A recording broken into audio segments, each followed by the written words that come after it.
I didn't say a word when my daughter handed me the papers and told me to sign. I just sat there in what used to be my favorite chair, the leather one by the window that looked out over the back field, and I read every line. Slowly. The way I used to read briefs before I cross-examined witnesses. My daughter stood over me with her arms crossed, and her husband leaned against the doorframe with that expression he always wore. The one that said, he'd already won.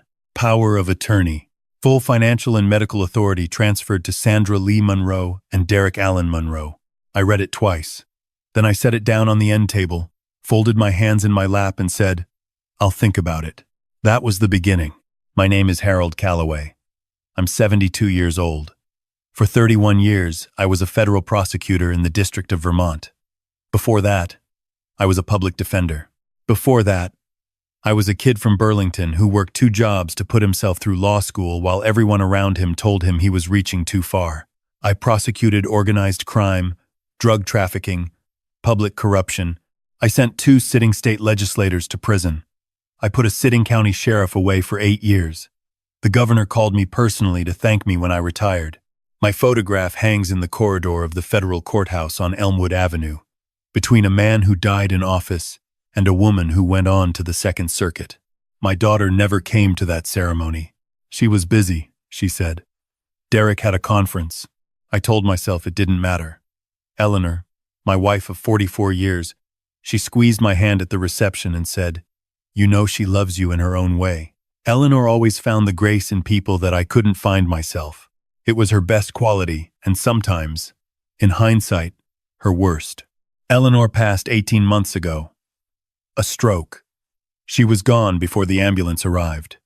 I was the one who found her, sitting at the kitchen table with her coffee cup still warm beside her hand. Sandra flew in for the funeral. She cried the right amount. She hugged me the right amount. Then she and Derek flew back to Connecticut, and I was alone in the farmhouse in Addison County that Eleanor and I had bought with cash in 1987. 14 acres. A red barn I never used. A garden Eleanor kept until she couldn't anymore. The house was worth a great deal more than we paid for it. I knew that. I also knew that Sandra knew that, because 3 weeks after the funeral, Derek called me to discuss estate planning. I'm a retired federal prosecutor. I know what estate planning sounds like when someone else is doing the planning. I let them come. That's the thing people don't understand. When you've spent 30 years watching people make the same mistakes, you get very good at recognizing the patterns early. I could see exactly where this was going, from the first phone call, but I wanted to understand the full shape of it before I moved. That's how I'd always worked. Never interrupt a witness in the middle of a lie. Let them finish. Let them commit. Then take it apart piece by piece. Derek worked in commercial real estate. Not very successfully, as it turned out. He had the vocabulary of someone successful. He talked about portfolios and leverage and market cycles, but his shoes were always slightly worn, and Sandra had stopped wearing the watch her mother gave her at their wedding. I noticed those things. I noticed most things. They moved in 4 months after Eleanor died. Sandra said they were worried about me being alone. Derek said the commute to his office wasn't too bad from Vermont if he left early enough. I gave them the guest room, the good bathroom, full use of the kitchen. I thought, maybe I'm wrong about this. Maybe my daughter genuinely wants to be near her father. Maybe grief makes people do right by each other. That lasted about 6 weeks. It started small, the way it always does. Could I keep the television down after 9? Their sleep schedules were different from mine. Could I stop having my friend Ray over on Tuesday afternoons? Derek was on calls in the afternoons, and Ray's voice carried. Could I perhaps consider using the side entrance when I came back from my walks? They were using the mudroom as an office now. I said yes to all of it.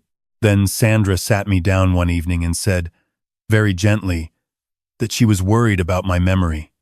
I'd forgotten to take my blood pressure medication twice that week. I'd left the stove on once, which was true. And last Thursday, she said. I'd called her by her mother's name. I looked at her steadily. When did I do that? Thursday morning, Dad. When I came downstairs. Thursday morning I was at Ray's house. I left before 7. You can ask him. A small flicker behind her eyes. Well, maybe it was another day. The point is, we're concerned. I said I appreciated her concern. What I did not say was that I recognized this argument. I had used a version of it myself, more than once, when I was building a case around a vulnerable witness. You introduce the idea of unreliability early. You plant the seed. Later, when you need people to doubt them, the seed has already taken root. My daughter was building a case against me. I started paying attention the way I used to pay attention at trial. Not to what was being said, but to what was being arranged. Derek began making phone calls from the back porch with the door closed. Sandra started meeting with someone at the library in town. I know, because Ray saw her car there twice. And Ray notices things too. 3 envelopes arrived, addressed to Derek from a firm called Clearwater Fiduciary Services in Hartford. I looked them up. They specialized in guardianship proceedings and asset management for elderly clients. I went for a walk. 14 acres gives you a lot of room to think. Then, on a Thursday in late November, I came home from my walk to find Derek sitting at my desk in the study. My desk. He had the middle drawer open. He was photographing documents with his phone. "Can I help you with something?" I said from the doorway.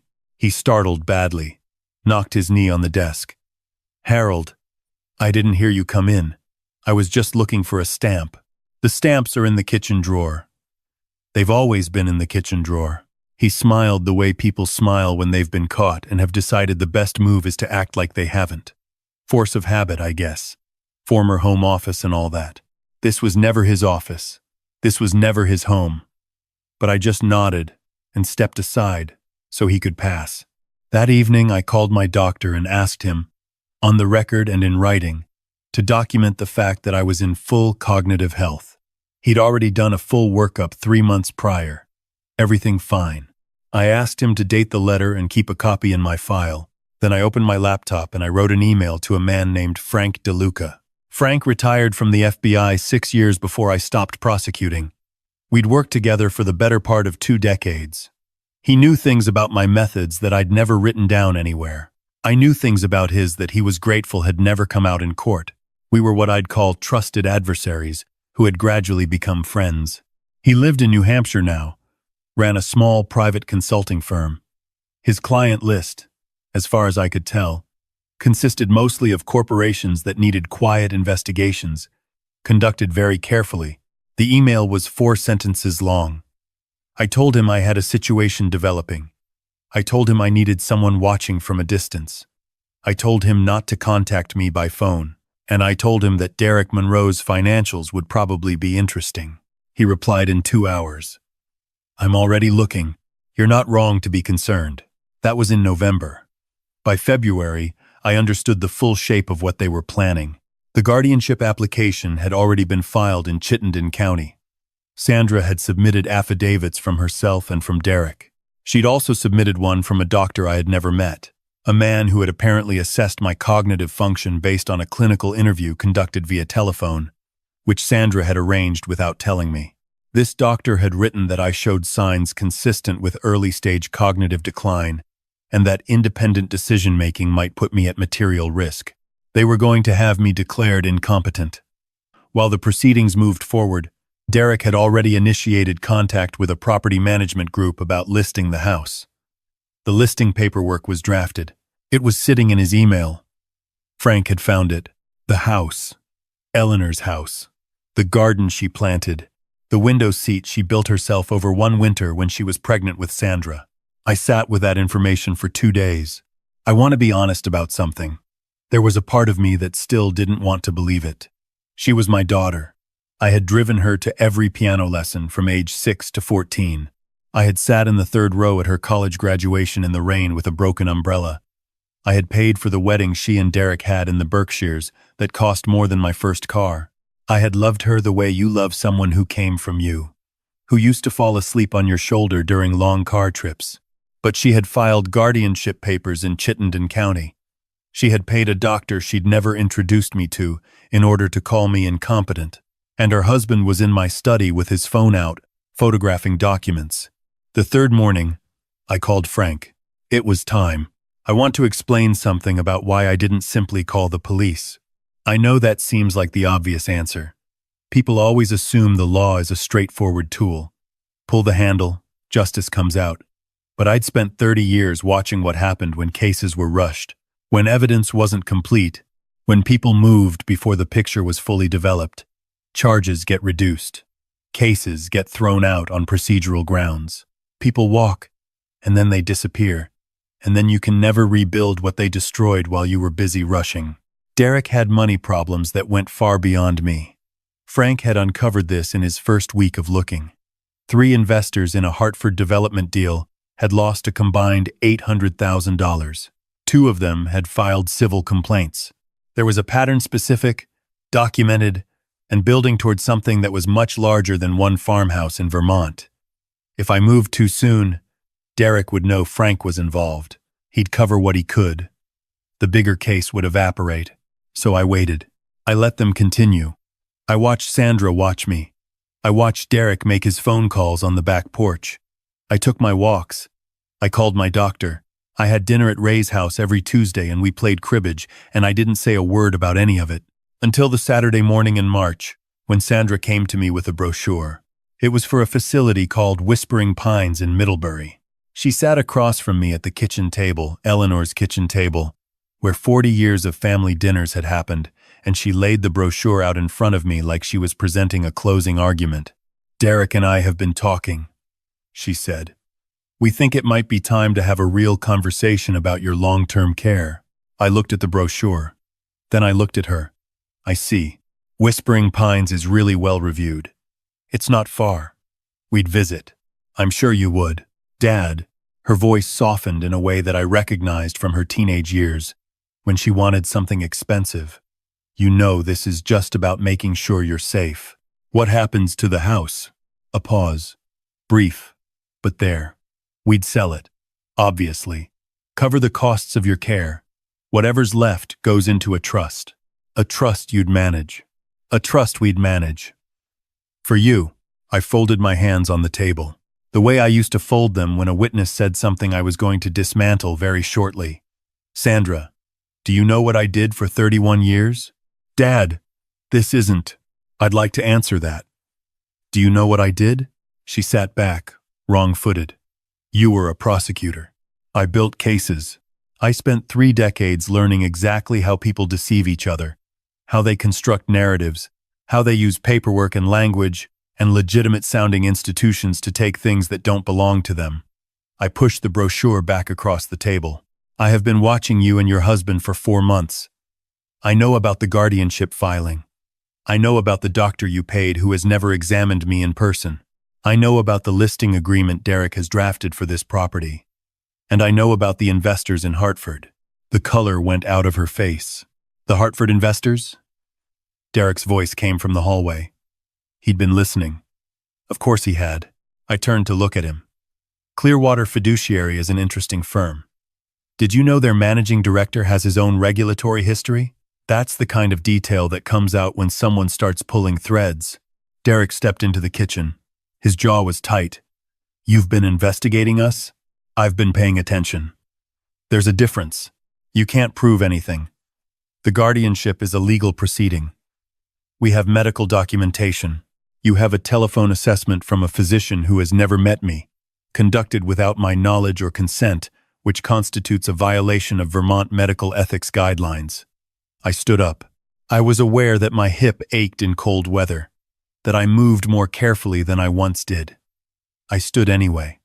"I've also notified my attorney. Everything I know has been documented, dated, and filed with someone who is not in this house." Sandra made a sound I'd never heard her make before. Something between a word and not.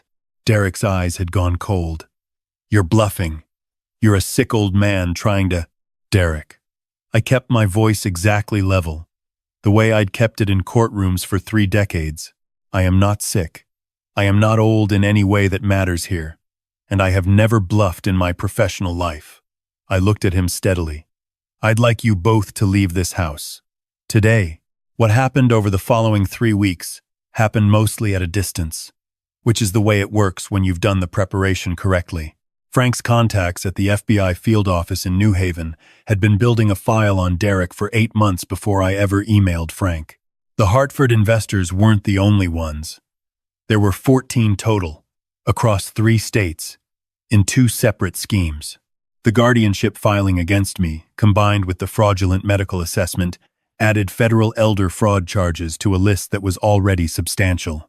When agents arrived at the apartment Derek and Sandra had moved into in Burlington, they found records that had apparently been removed from what Derek had described as secure storage, but turned out to be a unit he'd rented under a variation of his middle name.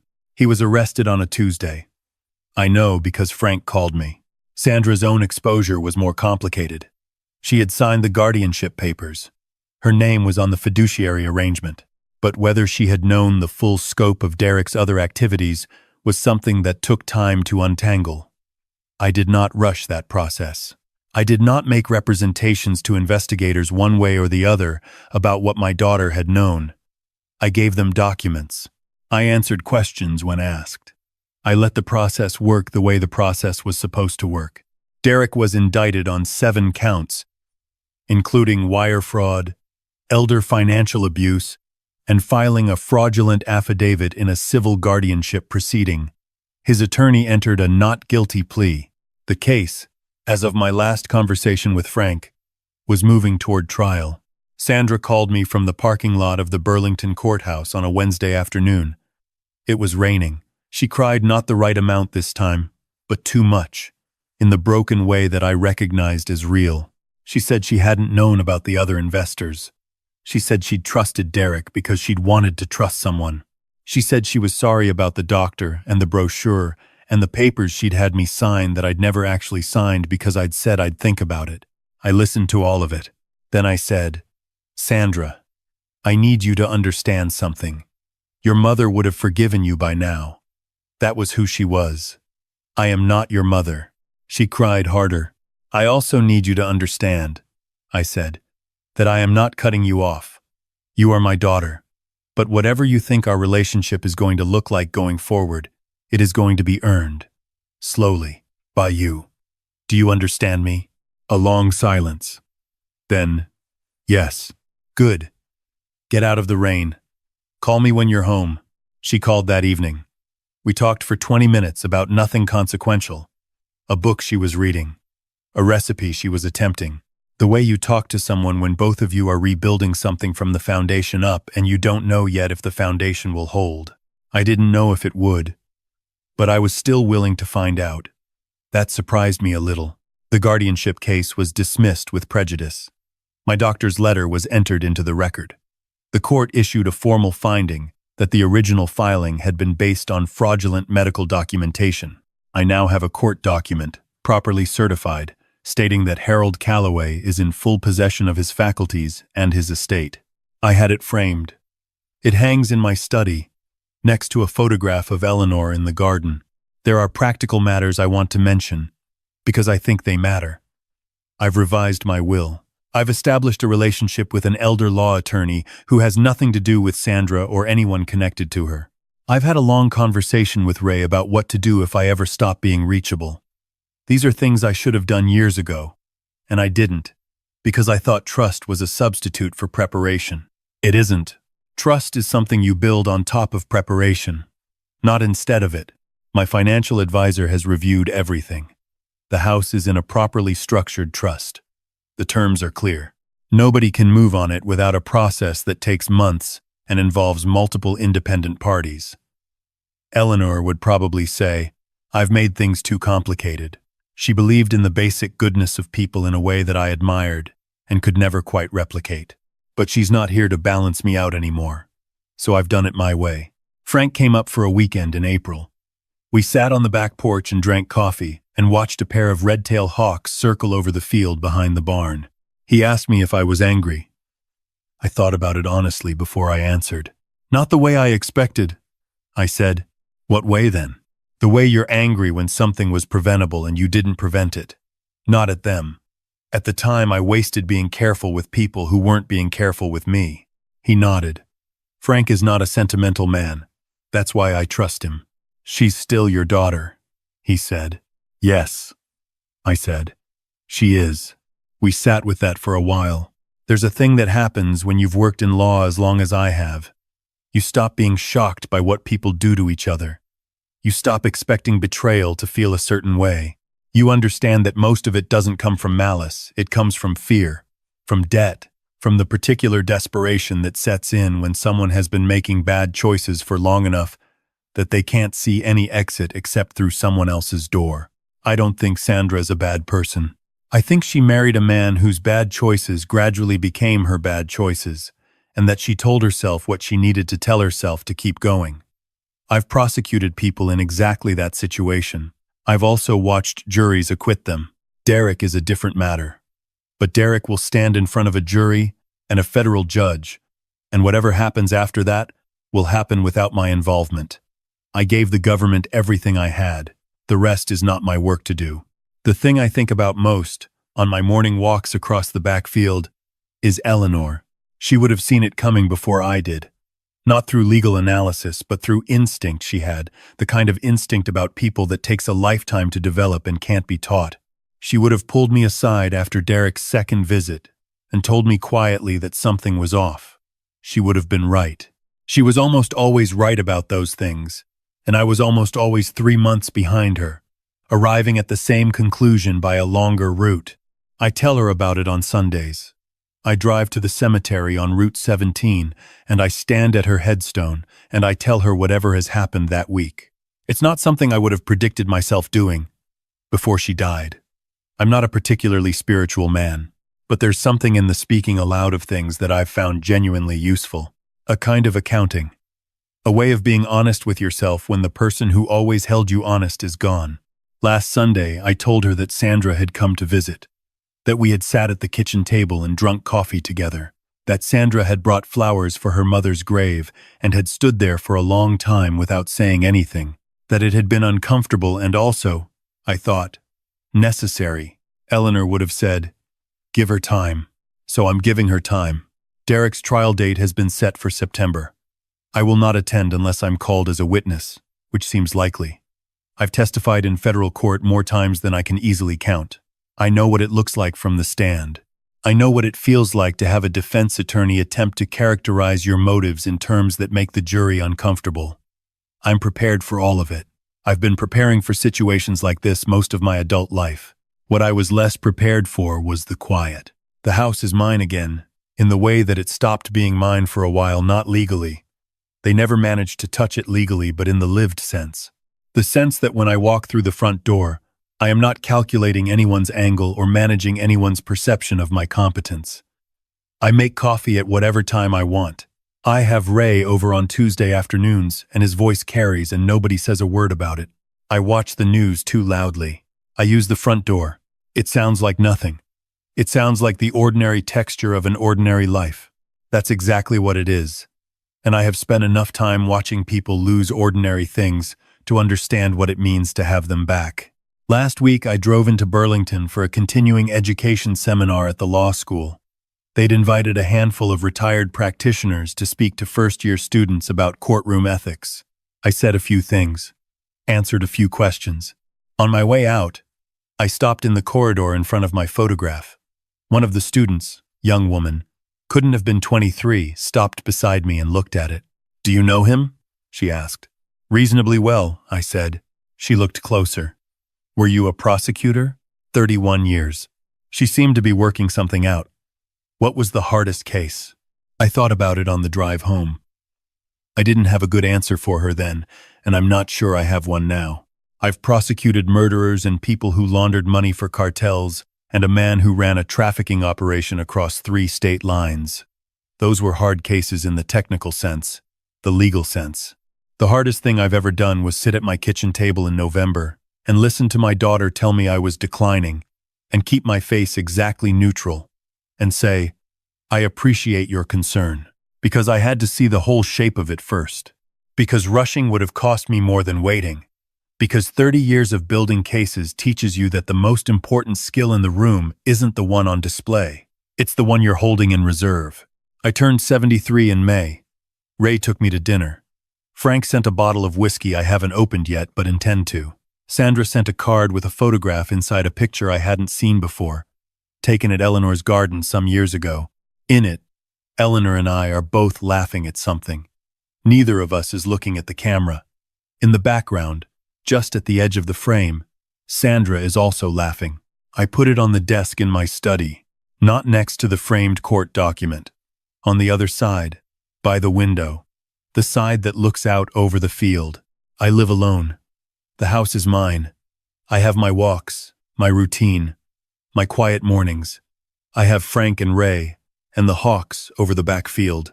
I have 31 years of case files that the law school library has requested and will eventually receive.